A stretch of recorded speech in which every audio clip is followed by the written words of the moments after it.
Mellitus. Diabetes mellitus क्या है, जिसमें जो है इंसुलिन क्या हो जाता है, कम हो जाते हैं। या तो इंसुलिन कम हो जाएगा, या तो ये होता है कि जिस रिसेप्टर पर जाकर इंसुलिन बाइंड होता है, जैसे ये लिवर है या कोई सेल है, इस रिसेप्टर पर क्या होगा, या इंसुलिन आकर बाइंड होगा ग्लूकोज को जब ये लेकर आता है। तो ये रिसेप्टर क्या होता है, इस इंसुलिन को जो है लिफ्ट नहीं करा रहे होते, यानी सेल पे रिसेप्टर है, अब इस रिसेप्टर पर इंसुलिन जाकर अटैच होगा, तो ये रिसेप्टर क्या करते हैं, इस इंसुलिन को जो है अटैच नहीं होने दे रहे, यानी कि रिसेप्टर अब इंसुलिन को लिफ्ट नहीं करा रहे, जिसकी वजह से क्या हो जाती है, डायबिटीज मिलाइटस हो जाएगी। अगर इंसुलिन नहीं होगा, या तो इंसुलिन प्रोड्यूस हो रहा है बट वो रिसेप्टर पर जाकर अटैच नहीं हो रहा, जिसकी वजह से ग्लूकोज अंदर नहीं जा रहा, तो ग्लूकोज का लेवल क्या होता है, बढ़ा रहता है। कहाँ बढ़ा रहता है, ब्लड के अंदर ग्लूकोज का लेवल इंक्रीज रहता है। अब जो ब्लड के अंदर ग्लूकोज का लेवल इंक्रीज रहेगा, सेल के अंदर ग्लूकोज नहीं जाएगा। हमने पढ़ा था कि सेल को एनर्जी के लिए क्या चाहिए, ग्लूकोज चाहिए। ग्लूकोज से एनर्जी कैसे प्रोड्यूस होती है, ऑक्सीजन आता है, ग्लूकोज टूटता है और उससे क्या बनता है, एटीपी बनता है। अब जब ग्लूकोज ही नहीं होगा तो एनर्जी नहीं मिलेगी, जब एनर्जी नहीं मिलेगी तो हमारी ह्यूमन बॉडी के सेल किस तरह से काम करेंगे, तो फिर किस पर डिपेंड करते हैं, फैट पर डिपेंड करते हैं, क्योंकि जब फैट का मेटाबॉलिज्म होता है तो उससे क्या प्रोड्यूस होता है, एटीपी। के ब्रेकडाउन से एनर्जी तो प्रोड्यूस हो जाएगी, लेकिन फैट के ब्रेकडाउन से क्या होता है, कोलेस्ट्रॉल का लेवल इंक्रीज हो जाता है ब्लड के अंदर, जिससे क्या होती है कि कोलेस्ट्रॉल और फैट की डिपोजिशन होने लगती है ब्लड वेसल के अंदर, जिसको हम कहते हैं एथीरोस्क्लेरोसिस। एथीरोस्क्लेरोसिस का मतलब है hardening of N artery. Like ये आर्टरी है, इसके अंदर क्या है, यहाँ पर फैट डिपॉजिट हो गया। जब यहाँ फैट डिपॉजिट हो जाएगा तो यहाँ से ब्लड जो है बहुत ज़्यादा अमाउंट में नहीं जा सकेगा, कम अमाउंट में जाएगा, जिसकी वजह से क्या होगा, इनकी वॉल पर प्रेशर भी लगेगा। तो इस वजह से डायबिटीज मिलाइटिस के पेशेंट में क्या होता है, ब्लड प्रेशर भी क्या हो जाता है, इंक्रीज हो जाता है। अगर ये प्लाक बहुत ज़्यादा बड़ा हो जाए, हार्डनिंग ऑफ एन आर्टरी ज़्यादा हो जाए, तो ब्लड कम जाएगा। जब ब्लड कम जाएगा तो हार्ट अटैक हो सकता है और हार्ट फेलियर भी हो सकता है। और इसी तरह अगर ये जो आर्टरीज जो किडनी की तरफ जाते हैं, अगर उन किडनी की आर्टरीज में अगर ये फैट डिपॉजिट हो जाए तो किडनी फेल हो सकती है। इसी तरह अगर आई की तरफ जो ब्लड वेसल जो आई की तरफ जाती हैं, जैसे कुछ स्मॉल वेसल, अगर उनके अंदर ये फैट डिपॉजिट हो जाए तो retina of an eye damage हो सकती है। तो जितने भी डायबिटीज मिलाइटिस के पेशेंट होते हैं, उन पेशेंट में क्या कराई जाती है, फंडोस्कोपी। फंडोस्कोपी में क्या होता है, रेटिना ऑफ आई को एग्जामिन किया जाता है, उसका टेस्ट किया जाता है कि रेटिना ऑफ आई ठीक है या नहीं। कभी कभार ऐसा होता है कि जो डायबिटीज के पेशेंट होते हैं, उनकी जो आँख है ना, उसमें मोतिया हो जाती है, जिसको कैटरेक्ट कहा जाता है। तो उसको कैसे एग्जामिन करते हैं, by the help of fundoscopy. तो डायबिटीज मिलाइटिस में क्या, इंसुलिन नहीं है, इंसुलिन है बट रिसेप्टर जो है इंसुलिन को लिफ्ट नहीं करा रहे, जिससे ग्लूकोज का लेवल ब्लड के अंदर बढ़ा रहेगा। अब ग्लूकोज सेल के अंदर नहीं गया तो सेल को एनर्जी कहाँ से मिलेगी, तो फैट की ब्रेकडाउन होती है, फिर एनर्जी मिलती है। जब फैट टूटेगा तो कोलेस्ट्रॉल का लेवल बढ़ेगा, कोलेस्ट्रॉल का लेवल बढ़ेगा तो जो ऑब्वियसली फैट डिपॉजिट होने लगेगा कहाँ, ब्लड वेसल के अंदर, जिससे क्या हो जाएगी, atherosclerosis, heart attack, blood pressure increase, kidney failure हो सकती है, रेटिना ऑफ आई डैमेज हो सकती है। दूसरा ये है कि जब फैट का मेटाबॉलिज्म होता है ना, तो उससे मैंने कहा था ग्लूकोज बनते हैं, जिसको क्या कहा जाता है, कीटोन बॉडीज। ये कीटोन बॉडीज क्या करती हैं, ब्लड की जो पीएच है ना, उसको क्या करा देती है, एसिडिक करा देती है।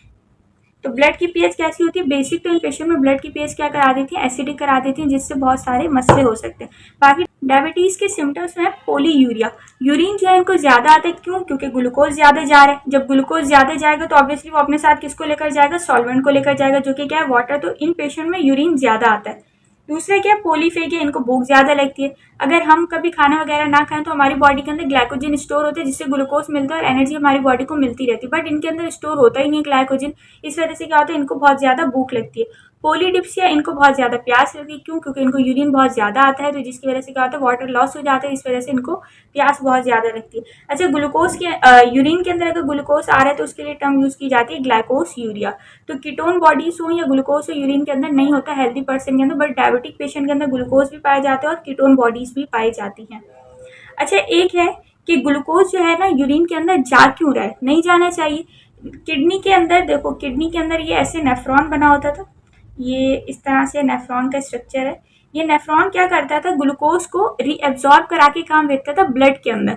लेकिन अब किडनी की भी एक लिमिट है कि वो कितना ग्लूकोज रीएब्जॉर्ब करा के ब्लड के अंदर दे सकता है। अगर उस लिमिट से ग्लूकोज बहुत ज़्यादा हो जाए तो फिर ग्लूकोज रीएब्जॉर्ब नहीं करा सकता। तो ग्लूकोज रीएब्जॉर्ब नहीं कराएगा तो ऑब्वियसली ग्लूकोज कहाँ जाएगा, यूरिन के जरिए एक्सक्रीट आउट हो जाएगा। अब ग्लूकोज यहाँ बहुत ज़्यादा होता है, जिसकी वजह से क्या हो जाती है, किडनी डैमेज होने का खतरा होता है।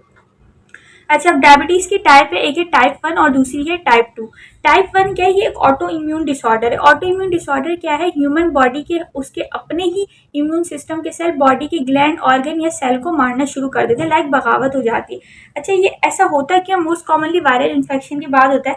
जैसे कोई वायरस ह्यूमन बॉडी के अंदर एंटर हुआ और उसका ये एंटीजन है यहाँ पर, उसका ये एंटीजन है। अब ये एंटीजन था, ये वायरस है, और ये क्या एंटीजन है। एंटीजन क्या होती है, किसी वायरस की पहचान। अब इस एंटीजन के खिलाफ हमारा इम्यून सिस्टम का सेल क्या बनाएगा, स्पाइक शेप की क्या बनाएगा, एंटीबॉडीज बनाएगा। अब ये एंटीबॉडीज इसके साथ आकर अटैच होंगे और ये वायरस क्या हो जाएगा, मर जाएगा। इसी तरह यही अगर ये वायरस के ऊपर जो एंटीजन था ना, सेम एंटीजन किस पर पाया जाता है, हमारी ह्यूमन बॉडी के बीटा सेल के ऊपर भी सेम इसी तरह का एंटीजन प्रेजेंट है। अब ये एंटीजन किस पर प्रेजेंट है, बीटा सेल का भी एंटीजन इसी तरह, और जो वायरस आया था उसका भी एंटीजन इसी तरह का है। जब ये एंटीबॉडी इस वायरस को मारती है तो ये क्या करती है, पेनक्रियास के ऊपर बीटा सेल के ऊपर भी जाकर अटैच हो जाती है, इसको भी मारना शुरू कर देती है, क्योंकि ह्यूमन बॉडी को उसको पता ही नहीं होता कि ये वायरस है या अपनी ही बॉडी का एंटीजन है। इसी को फिर कहा जाता है ऑटो इम्यून डिसऑर्डर। तो अब यहाँ पर क्या हो गई, एंटीजन मिमिक्री हो गई, यानी कि एंटीजन क्या हो गए, दोनों सेम हो गए। मिमिक्री का मतलब है कॉपी। तो एंटीजन सेम हो जाता है वायरस का और बीटा सेल का एंटीजन, जिसकी वजह से जो एंटीबॉडी वायरस के खिलाफ बनी थी, अब वो एंटीबॉडी किसको मारने लगती है, हमारी बीटा सेल को भी मारना शुरू कर देती है। तो ये एक ऑटो इम्यून डिसऑर्डर है, जिसमें ह्यूमन बॉडी के इम्यून सिस्टम का सेल अपनी ही बॉडी के सेल को मारना शुरू कर देता है। तो यहाँ पर जो एंटीबॉडीज बनती है वो किस पर अटैक करती है, बीटा सेल पर। अब बीटा सेल नहीं होगा तो इंसुलिन नहीं बनेगा, इंसुलिन नहीं बनेगा तो ग्लूकोज का लेवल इंक्रीज हो जाएगा, ग्लूकोज का लेवल इंक्रीज हो जाता है तो उसको फिर हम क्या कहते हैं, डायबिटीज टाइप 1। अब इसका ट्रीटमेंट क्या है, मेडिसिन दी जाती है और इंजेक्शन भी दी जाती है। मेडिसिन क्या है, ये लिखी हुई ग्लिमिपिराइड के नाम से आती है, मेटफॉर्मिन है, सिटाग्लिप्टिन है, और मोस्ट कॉमनली जो ब्रांड नेम है ग्लूकोफेज भी लोग खा रहे होते हैं। तो इनका ट्रीटमेंट, ये मेडिसिन लेने से पहले डॉक्टर से पहले मशवरा कर लेना चाहिए कि भाई कौन सी मेडिसिन लेनी है। इस तरह से आप वीडियो देखकर मेडिसिन नहीं खा सकते हो। अच्छा, इन पेशेंट में क्या होता है, बाकी तो हमने सिम्टम्स पीछे पढ़ लिए थे, पोलीडिप्सिया है, पोलीयूरिया है, हार्ट रेट बढ़ जाता है, ब्लड प्रेशर बढ़ जाता है। बाकी इनमें क्या होती है, नर्व भी डैमेज हो जाती है। नर्व डैमेज क्यों होती है, जो स्मॉल वेजल होती है ना, छोटी छोटी, जो नर्व को एनर्जी दे रही होती है, नॉरिशमेंट दे रही होती है, फूड दे रही होती है, वो वेजल क्या हो जाती है, ब्लॉक हो जाती है। क्यों ब्लॉक हो जाती है, मैंने कहा था फैट डिपॉजिट हो जाता है। फैट डिपॉजिट क्यों हो रहा है, लिपिड टूट रहा है। लिपिड क्यों टूट रहा है, क्योंकि एनर्जी दे रहे हैं। अब एनर्जी तोड़ने के लिए लिपिड की जरूरत क्यों पड़ी, क्योंकि ग्लूकोज सेल के अंदर था ही नहीं जो एनर्जी दे। तो इस वजह से क्या होता है कि वेजल जो होती हैं वो क्या हो जाती हैं, ब्लॉक हो जाती हैं, जो कि नर्व को ब्लड सप्लाई दे रही थी, नॉरिशमेंट दे रही थी। इसी तरह से अगर ये वेजल ब्लॉक हो गई तो नर्व भी ब्लॉक हो जाएगी। तो इस वजह से इन पेशेंट के अंदर क्या होता है, पैरों का सुन्न हो जाना, नमनेस फील होती है। तो वो नर्व डैमेज की तरफ ये पेशेंट जा रहे होते हैं। तो इनको इंजेक्शन दिए जाते हैं विटामिन B12 के, जो कि मेथिकोबोल के नाम से भी आते हैं। क्या करता है, नर्व की हीलिंग करवाता है। अब दूसरी टाइप है डायबिटीज टाइप 2। डायबिटीज टाइप 2 किससे एसोसिएटेड है, जेनेटिक हिस्ट्री। लाइक अगर किसी के पेरेंट्स वगैरह को थी तो उनके बच्चों में भी जो है बीमारी आ जाती है। दूसरा क्या, ओबेसिटी, मोटापे की वजह से भी हो सकता है, क्योंकि लिपिड बहुत ज़्यादा है। अगर लिपिड बहुत ज़्यादा होता है तो इंसुलिन के रिसेप्टर के खिलाफ क्या आ जाती है, रेजिस्टेंस आ जाती है। अगर लिपिड का लेवल बढ़ जाए तो इंसुलिन क्या होता है, काम करना छोड़ देते हैं। दूसरा क्या है, स्ट्रेस की वजह से भी हो जाती है। अगर कोई एक्सरसाइज नहीं करता तो उनको भी डायबिटीज टाइप 2 हो जाती है। इसमें लिखा हुआ है कि इंसुलिन तो प्रोड्यूस हो रहा है, लेकिन जो इंसुलिन अपने टारगेट सेल के रिसेप्टर पर जाकर अटैच होता था ना, वो टारगेट सेल इंसुलिन को जो है रिस्पॉन्ड नहीं कर रहे, जिसकी वजह से क्या होगा, ग्लूकोज का लेवल ब्लड के अंदर बढ़ा रहेगा। पेनक्रियास क्या करेगा, मजीद इंसुलिन रिलीज करेगा, लेकिन फिर वो इंसुलिन है टारगेट सेल के पास जा रहे हैं, बट टारगेट सेल जो है रिसेप्टर को लिफ्ट नहीं करा रहा है, यानी कि ग्लूकोज का मॉलिक्यूल अंदर नहीं ले रहा। इंसुलिन का काम ये था कि क्या कराना, अपटेक ऑफ ग्लूकोज को इंक्रीज कराना है, सेल की परमिबिलिटी को बढ़ाता है कि सेल के अंदर ग्लूकोज जाए। लेकिन इंसुलिन के जो रिसेप्टर है वो इसको लिफ्ट नहीं करा रहे, तो इंसुलिन से ग्लूकोज जो है अंदर नहीं जा रहा। तो पेनक्रियास क्या करेगा, मजीद इंसुलिन रिलीज करेगा, लेकिन एक टाइम ऐसा आएगा कि पेनक्रियास थक जाएगा, इंसुलिन को रिलीज करना आहिस्ता आहिस्ता कम कर देता है। तो इनको फिर ये क्या हो जाती है, डायबिटीज टाइप 2 हो जाती है। जब इंसुलिन कम हो जाएगा तो ऑब्वियसली फिर से भी ग्लूकोज का लेवल अब बढ़ा हुआ है, तो क्या हो जाती है, डायबिटीज हो जाती है। लेकिन ये जो डायबिटीज है कैसी होती है, टाइप 2 होती है। तो इन पेशेंट को क्या करना चाहिए, लो फैट लो कार्बोहाइड्रेट की डाइट लेनी चाहिए। सबसे पहले तो ये कि इनको कार्बोहाइड्रेट अपनी डाइट में कम कर देना चाहिए। दूसरा, फैट भी कम कर देना चाहिए। क्यों, क्योंकि जब ग्लूकोज का लेवल ब्लड के अंदर बढ़ता है तो वो ग्लूकोज किसके अंदर कन्वर्ट होने लगता है, लिपिड के अंदर कन्वर्ट होने लगता है। दूसरी में क्या है, इन पेशेंट को कार्बोहाइड्रेट की डाइट जो है ना, वो डाइट में कार्बोहाइड्रेट जो है कम लेना चाहिए, क्योंकि कार्बोहाइड्रेट को कम लेंगे तो इसी तरह इनकी बॉडी के अंदर ग्लूकोज का लेवल नहीं बढ़ेगा। दूसरा, इनको जो है फैट कम लेना चाहिए, क्योंकि अगर ये फैट ज्यादा लेते हैं तो इंसुलिन के रिसेप्टर वैसे भी काम नहीं करेंगे, वो मजीद और काम करना बंद कर देंगे। तीसरा, यहाँ पर एक पॉइंट लिखा हुआ है कि ये जो डायबिटीज टाइप 2 है ना, ये रिवर्स हो जाती है। इस डायबिटीज को हम प्राइमरी डायबिटीज भी कहते हैं, क्योंकि इसका ट्रीटमेंट है। जबकि डायबिटीज टाइप 1 को सेकेंडरी डायबिटीज कहा जाता है, जो कि ठीक नहीं हो सकती, रिवर्स नहीं हो सकती। अच्छा, इसको डाइट से कंट्रोल कर सकते हैं, एक्सरसाइज से भी कंट्रोल किया जा सकता है। बाकी लाइफ स्टाइल मॉडिफिकेशन कर लो, स्ट्रेस वगैरह कम कर दो तो पेशेंट ठीक हो जाते हैं। लेकिन कभी कभार ऐसा होता है कि इन पेशेंट में मेडिसिन वगैरह दी जाती हैं, कभी कभार। तो ये मेडिसिन क्या करती है, इंसुलिन के साथ, इंसुलिन का जो रिसेप्टर था ये ग्लूकोज लेकर जा रहा था ना, अभी साथ में मेडिसिन भी लेकर जाएगा किसके पास, अपने टारगेट सेल के पास। और इस टारगेट सेल से मेडिसिन रिक्वेस्ट करती है कि भाई इस इंसुलिन जो ग्लूकोज लाया है इसको अपने अंदर ले लो। तो मेडिसिन ये क्या करती है, इंसुलिन के रिसेप्टर को ठीक करना स्टार्ट कर देती है। बाकी कुछ मेडिसिन होती है वो क्या करती है, लार्ज इंटेस्टाइन से ग्लूकोज रीअब्जॉर्ब होकर ब्लड के अंदर जाता है तो उसकी रीअब्जॉर्प्शन को रोक देती है ताकि ऑलरेडी ब्लड के अंदर ग्लूकोज का लेवल बढ़ा हुआ है मजीद ना बढ़ जाए। तो ओवरऑल हमने क्या पढ़ा, पेनक्रियास पढ़ा। पेनक्रियास क्या, एक्सो भी है, एंडो भी है, एंजाइम भी सीक्रेट करता है और हार्मोन भी सीक्रेट करता है। इंसुलिन का काम क्या था, ग्लूकोज के लेवल को कम कराना। कैसे, लिवर के पास जाते हैं, लिवर को क्या है, ग्लूकोज को किसके अंदर कन्वर्ट कर दो, ग्लाइकोजन के अंदर। तो लिवर क्या करते हैं, एंजाइम रिलीज करते हैं जिससे ग्लूकोज से किस में कन्वर्जन हो जाती है। पेनक्रियास के बारे में हमने पढ़ा कि पेनक्रियास क्या है, एक्सो भी है और एंडो भी है। एक्सो किस तरह से एंजाइम सीक्रेट करता है, एंडो किस तरह से ये हार्मोन सीक्रेट करता है। हार्मोन हमने दो कॉमन पढ़े, इंसुलिन है और ग्लूकागॉन है। ग्लूकागॉन का काम क्या है, ग्लूकोज के लेवल को बढ़ाना, और इंसुलिन का काम क्या है, ग्लूकोज के लेवल को कम कराना। तो ये किन तीन सेल पर या ऑर्गन पर एक्ट करते हैं, लिवर पर, स्केलेटल मसल पर और एडिपोज टिश्यू पर।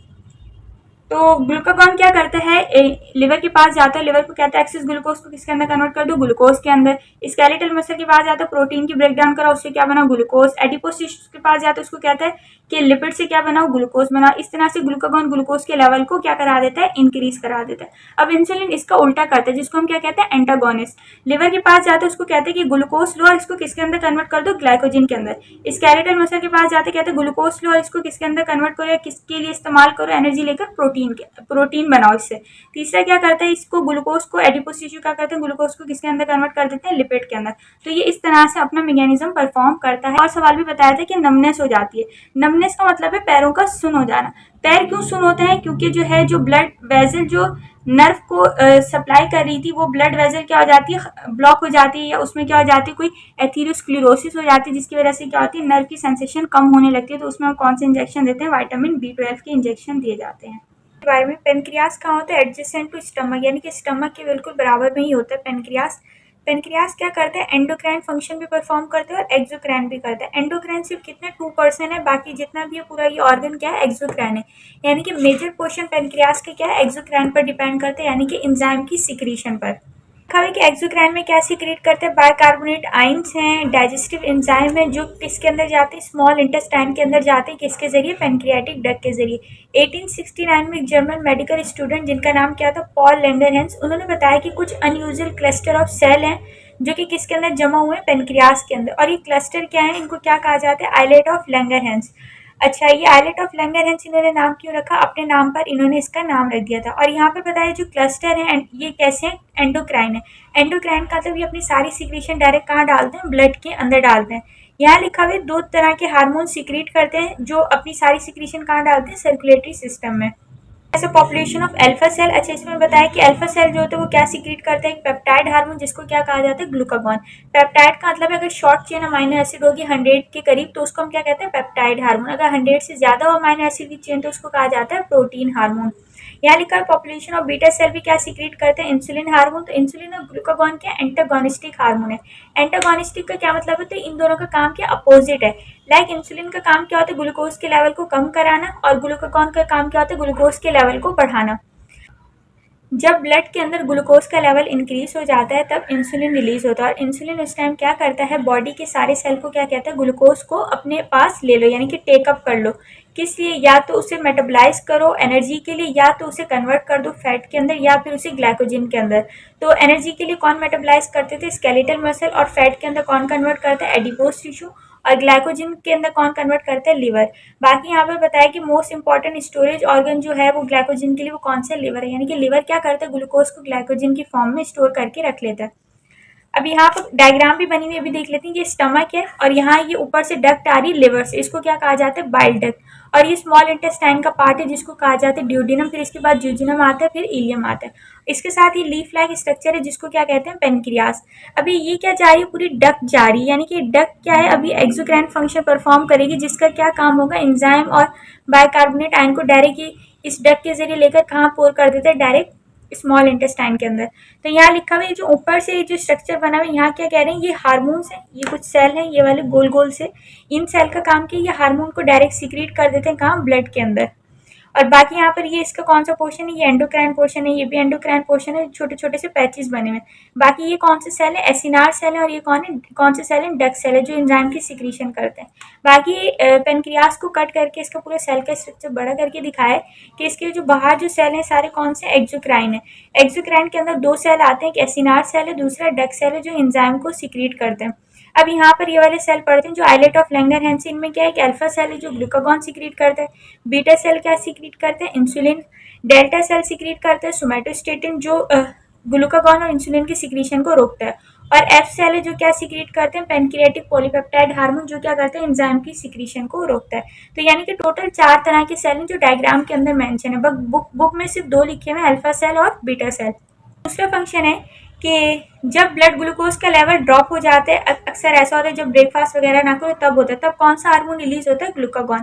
ग्लूकागॉन क्या करते हैं, लिवर के पास जाते हैं, एंजाइम को एक्टिवेट कराते हैं, जो क्या करते हैं, ग्लाइकोजन से क्या बनाते हैं, ग्लूकोज बनाते हैं, फिर उस ग्लूकोज को किसके अंदर रिलीज कर देते हैं, ब्लड के अंदर। इस तरह ब्लड के अंदर दोबारा से ग्लूकोज का लेवल क्या होने लगता है, इंक्रीज होने लगता है। It also promote the lipid breakdown. दूसरा क्या है, ये लिपिड को ब्रेकडाउन, लिपिड का मेटाबॉलिज्म भी कराते हैं, जिससे क्या रिलीज होता है, फैटी एसिड, और फैटी एसिड जिससे रिलीज होता है उससे फिर फर्दर क्या बनती है, एनर्जी बनती है। यानी कि लिपिड से क्या बनाई जा रही है यहाँ पर, एनर्जी। अगर इंसुलिन के अंदर कोई मसला आ जाए, या इंसुलिन रिलीज ना हो रहा हो, या टारगेट सेल के रिसेप्टर इंसुलिन के साथ बाइंड ना हो रहे हो, इंसुलिन को रिस्पॉन्ड ना कर रहे हो, तो उस टाइम एक बीमारी हो जाती है जिसको कहा जाता है डायबिटीज मिलाइटस।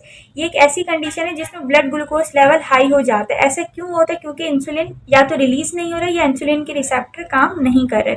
डायग्राम के अंदर बताया अगर ब्लड के अंदर शुगर का लेवल या ग्लूकोज का लेवल कम हो जाए तो पेनक्रियास से एक हार्मोन रिलीज होता है जिसको हम कहते हैं ग्लूकागॉन।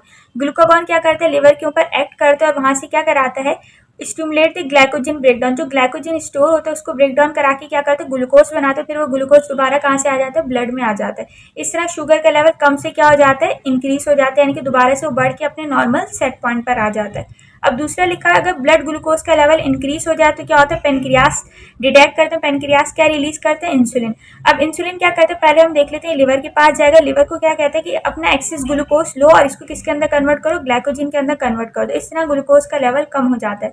दूसरा इंसुलिन क्या करता है, टिश्यूज के सेल के पास जाते हैं, जैसे एडिपोज टिश्यू के पास जाते हैं, उसको क्या कहते हैं, इस ग्लूकोज को अपटेक करो, और ये टिश्यू एडिपोज टिश्यू क्या करते हैं, इस ग्लूकोज को लिपिड के अंदर कन्वर्ट कर देते हैं। इस तरह से शुगर का लेवल क्या हो जाता है, लो हो जाता है। बाकी लिखा हुआ है अगर इंसुलिन जो है काम नहीं करेगा डायबिटिक में तो उससे क्या हो जाता है कि अब एनर्जी तो मिलेगी नहीं, ठीक है। अब बॉडी के सेल के अंदर ग्लूकोज है नहीं, ग्लूकोज नहीं है तो एनर्जी नहीं मिलेगी। तो उस टाइम एनर्जी के लिए बॉडी किस पर डिपेंड करती है, फैट पर। तो फैट की ब्रेकडाउन से क्या आती है, एनर्जी आती है। लेकिन फैट की ब्रेकडाउन से एक और मसला होता है कि कोलेस्ट्रॉल का लेवल जो है इंक्रीज हो जाता है। यहाँ लिखा है कि डायबिटीज के अंदर क्या होता है, फैट डिपॉजिट होने लगता है ब्लड वेसल के अंदर, जिसकी वजह से क्या होता है, ब्लड वेसल का जो डायमीटर है वो कम हो जाएगा। ब्लड वेसल का डायमीटर कम हो जाता है तो ब्लड प्रेशर क्या इंक्रीज हो जाता है, जिससे हार्ट की डिजीजेस हो सकती हैं। अगर फैट जो है स्मॉल वेसल के अंदर डिपॉजिट हो रहा है तो उससे क्या होती है, रेटिना ऑफ आई डैमेज हो जाती है, जिससे ब्लाइंडनेस होने लगती है। किडनी के अंदर अगर हो जाए कोई फैट डिपॉजिट किडनी की वेसल के अंदर तो उससे क्या हो सकती है, किडनी फेल हो सकती है। अब यहाँ पर 2 तरह की डायबिटीज है, एक टाइप 1 है और एक टाइप 2 है। टाइप 1 में बताया कि ये एक ऑटो इम्यून डिसऑर्डर, यानी कि इम्यून सिस्टम जो है अपने ही बॉडी के बीटा सेल पर अटैक करता है, उसको खत्म करना स्टार्ट कर देता है। तो इसमें क्या होता है कि या तो थोड़ा बहुत इंसुलिन प्रोड्यूस होगा या इंसुलिन प्रोड्यूस होता ही नहीं। अभी ऐसे क्यों हो रहा है, जो एंटीबॉडीज होती है ना वो बीटा सेल के खिलाफ बन जाती हैं, जो कि आइलेट ऑफ लैंगरहैंस में। यानी कि एंटीबॉडीज का क्या काम था, बाहर के माइक्रो ऑर्गेनिज्म को मारना, लेकिन यहाँ पर जो एंटीबॉडीज है वो क्यों मार रही है, वो किसको मार रही है, बीटा सेल को मार रही है। अच्छा, इसको कैसे ट्रीट किया जा सकता है, इंसुलिन के इंजेक्शन के जरिए। तो टाइप 1 डायबिटीज जो है वो इंसुलिन पर डिपेंड करती है। दूसरी टाइप है डायबिटीज टाइप 2। डायबिटीज टाइप 2 क्या है, ये जेनेटिक हिस्ट्री से रिलेटेड है। ओबेसिटी, मोटापे की वजह से भी हो सकती है, स्ट्रेस की वजह से, अगर जो लोग एक्सरसाइज नहीं करते उनको भी हो जाती है, और ओल्ड एज पीपल में भी होती है। टाइप 2 में क्या होता है, इंसुलिन तो प्रोड्यूस हो रहा है बट जो बॉडी के सेल है ना, टारगेट सेल, वो इंसुलिन को रिस्पॉन्ड नहीं कर रहे, तो जिसकी वजह से क्या हो जाती है, डायबिटीज टाइप 2 हो जाती है। तो इसको कैसे कंट्रोल कर सकते हैं, आप लो कार्बोहाइड्रेट की डाइट लें और लो फैट लें, और सम टाइम ऐसा होता है कि मेडिसिन भी दी जाती है। बाकी इससे रिलेटेड कोई सवाल आप कमेंट सेक्शन में पूछ सकते हैं।